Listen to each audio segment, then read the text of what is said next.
Used car വ്യാപാര സ്ഥാപനമായ royal ഡ്രൈവിന്റെ വിവിധ ഷോറൂമുകളിൽ കഴിഞ്ഞ ദിവസങ്ങളിൽ നടന്ന റെയ്ഡിൽ നിർണായകമായ വിവരങ്ങളാണ് കണ്ടെത്തിയിട്ടുള്ളത്. ഇവിടെ നടന്ന വൻ കള്ളപ്പണ ഇടപാടിൽ ക്രിക്കറ്റ് താരങ്ങളും ചില മലയാള സിനിമാ താരങ്ങളും വരെ ഉൾപ്പെട്ടിട്ടുള്ളതായാണ് കണ്ടെത്തൽ. ആഡംബര കാറുകൾ വാങ്ങുകയും വിൽക്കുകയും ചെയ്യുന്നതിന്റെ മറവിലായിരുന്നു നിയമവിരുദ്ധ ഇടപാടുകൾ. ഇഡിയും ആദായനികുതി വകുപ്പുമാണ് പരിശോധന നടത്തിയത്. തട്ടിപ്പിന് കൂട്ടുനിന്നവർക്കെല്ലാം നോട്ടീസ് അയക്കാനാണ് തീരുമാനം.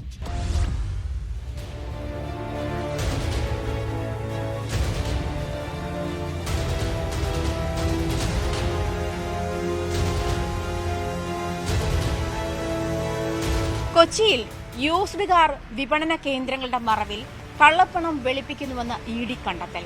ഇതേ തുടർന്ന് ഇഡിയും ആദായ നികുതി വകുപ്പും റോയൽ ഡ്രൈവ് എന്ന കേന്ദ്രത്തിന് എതിരെ നടപടിയുമായി മുന്നോട്ടു പോവുകയാണ്.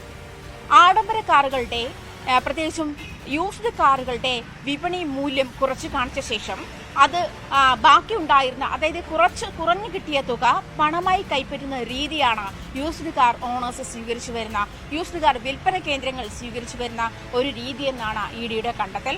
ഇതിലൂടെ തന്നെ പല സിനിമാ താരങ്ങളും ക്രിക്കറ്റ് താരങ്ങളും ഉൾപ്പെടെയുള്ള ആളുകൾ ഈ ഒരു രീതിക്ക് കൂട്ടുനിൽക്കുന്നു എന്നും കണ്ടെത്തിയിട്ടുണ്ട്. അതുകൊണ്ട് തന്നെ ഇവർക്കും ഈ കാര്യത്തിൽ നോട്ടീസ് നൽകും. വളരെ മുൻപ് തന്നെ, അതായത് വളരെ തൊട്ടടുത്ത കാലത്താണ് മലയാള സിനിമാ രംഗത്തും മലയാള സിനിമാ നിർമ്മാണ രംഗത്തും ഇത്തരത്തിൽ കള്ളപ്പണം വെളുപ്പിക്കൽ രീതി തുടരുന്നുണ്ട് എന്ന് ഇഡി കണ്ടെത്തിയിരുന്നത്. അത് മഞ്ഞുമൽ ബോയ്സ് ഉൾപ്പെടെയുള്ള സിനിമയുടെ നിർമ്മാതാക്കൾ അതുമായി ബന്ധപ്പെട്ടുള്ള നടപടികൾ നേരിട്ടുകൊണ്ടിരിക്കുകയാണ്. ഇത്തരത്തിൽ യൂസ്ഡ് കാർ വിപണിയിലും കള്ളപ്പണം വെളുപ്പിക്കൽ നടപടികൾ ഉണ്ട് എന്ന ഇഡിയുടെ കണ്ടെത്തൽ. എന്തായാലും വരും ദിവസങ്ങളിലും കൂടുതൽ കേന്ദ്രങ്ങളിലേക്കും ഇത്തരത്തിലുള്ള പരിശോധനയുണ്ടാകും. റോയൽ ഡ്രൈവ് ഉൾപ്പെടെയുള്ള വിപണന കേന്ദ്രത്തിന് ഇതുമായി ബന്ധപ്പെട്ട നോട്ടീസ് നൽകിയിട്ടുണ്ട്.